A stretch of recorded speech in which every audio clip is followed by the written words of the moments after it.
మీరు అధిక బరువుతో బాధపడుతున్నారా? బరువు తగ్గాలని అనుకుంటున్నారా? కరీంనగర్లో న్యూట్రిషన్ వెల్నెస్ కోచ్ స్వాతిరావు గారిని వెంటనే సంప్రదించండి. Sairam nutrition and wellness centre.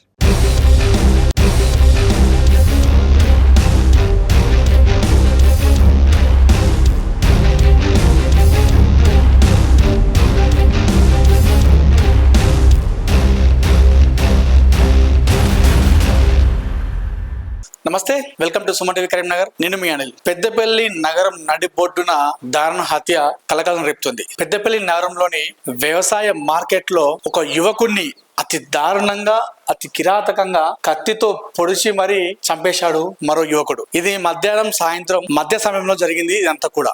అయితే పెద్దపల్లి జిల్లా అప్పన్నపేటకు చెందినటువంటి పోలం కుమార్ అనే యువకుడు, అదేవిధంగా ధర్మారం మండలం దొంగతూర్తికి చెందినటువంటి వేల్పుల సంతోష్, వీరిద్దరి మధ్య ఉన్నటువంటి ఘర్షణ అది హత్యకు దారి తీసింది.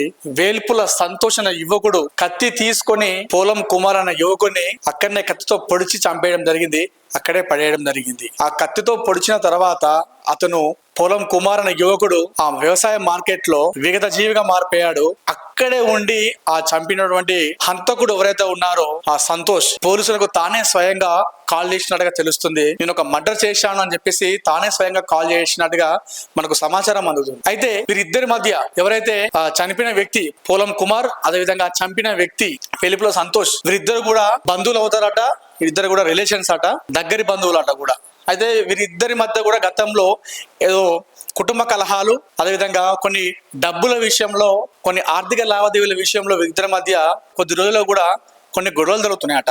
గొడవల నేపథ్యంలో ఈ హత్య జరిగినట్టుగా తెలుస్తుంది. ఈ చంపిన వ్యక్తి ఎవరైతే ఉన్నాడో వేలుపుల సంతోష్ అనే వ్యక్తి తన భార్య పక్కనే ఉండగానే ఆ వ్యక్తిని కత్తితో పొడిచి మరి చంపేయడం జరిగింది.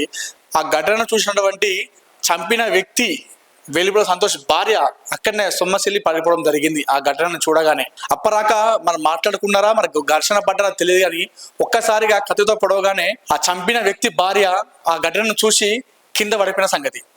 సో అక్కడికి హుటాహుటిన పోలీసులు రావడం జరిగింది, కేసు నమోదు చేసుకున్నారు. ఈ హత్యకు గల కారణాలు ఏంటని చెప్పేసి ఆరా తీస్తున్నారు. ప్రస్తుతం పోలీసుల అదుపులో నిందితుడు ఉన్నాడు. ఇది కుటుంబ కలహాల ఇంకా లేదా ఇతర ఏదైనా కారణాలు ఉన్నాయనే కోణంలో ఆరా తీస్తున్నారు. అయితే ఈ సంఘటన జరిగినప్పుడు ఎవరైతే చనిపోయిన వ్యక్తితో పాటు ఆ చంపిన వ్యక్తి భార్య అక్కడే ఎందుకు ఉంది, ఈ ముగ్గురు అసలు ఎక్కడ ఏం చేస్తున్నారు, ఎందుకు అక్కడ గొడవ అయింది, అది అకస్మాత్తుగా అంటే అప్పటి క్షణికావేశంలో జరిగినటువంటి ఘటన, లేదంటే ఇది ప్లాన్ ప్రకారమే హత్య చేశాడు అనేది మాత్రం ఇంకా కొలిక్కి రాలేదు. దీనిపైన పోలీసులు కేసు నమోదు చేసుకుని అయితే చూస్తున్నారు. ఒక్కసారిగా ప్రశాంతంగా ఉన్నటువంటి పెద్దపల్లిలో ఈ రోజు ఈ ఘటన జరగడంతో ఒక్కసారిగా ఉలిక్కి పడ్డారు పెద్దపల్లి ప్రజలందరూ కూడా. మధ్యాహ్నం సమయంలో వ్యవసాయ మార్కెట్ అంటే చాలా మంది కూడా ప్రజలు అక్కడ ఉన్నటువంటి చాలా గ్రామాలకు అది మెయిన్ ఏరియా వ్యవసాయ మార్కెట్ అని చెప్పేసి చాలా మంది అక్కడికి వస్తుంటారు, పోతుంటారు. రైతులు కావచ్చు, చాలా మంది వినియోగదారులు, కొనుగోలుదారులు అందరూ అక్కడికే వస్తుంటారు. ఈ ఘటనను చూడడంతోనే ఒక్కసారిగా అందరూ భయభ్రాంతులకు గురైన సంఘటన. సో ఏదేమైనప్పుడు కూడా ఈ మధ్యకాలంలో ఈ ఉమ్మడి కరీంనగర్ జిల్లా వ్యాప్తంగా కూడా చాలా హత్యలు జరుగుతున్నాయి. అది కారణాలు ఏమైనా కావచ్చు, కానీ ఇలాంటి అంటే ఏదైనా కూడా మాట్లాడుకుంటే సమస్య అనేది ఏదైనా పరిష్కారం జరుగుతుంది. అలా కాకుండా క్షణిక విషయంలో ఇలాంటి ఘటనలు చేస్తే దానివల్ల ఎలాంటి ప్రయోజనం ఉండదు. అటు జైలు పాలన కావడం జరుగుతుంది, అదేవిధంగా కుటుంబాలు కూడా నాశనం అయ్యే అవకాశం ఉంది.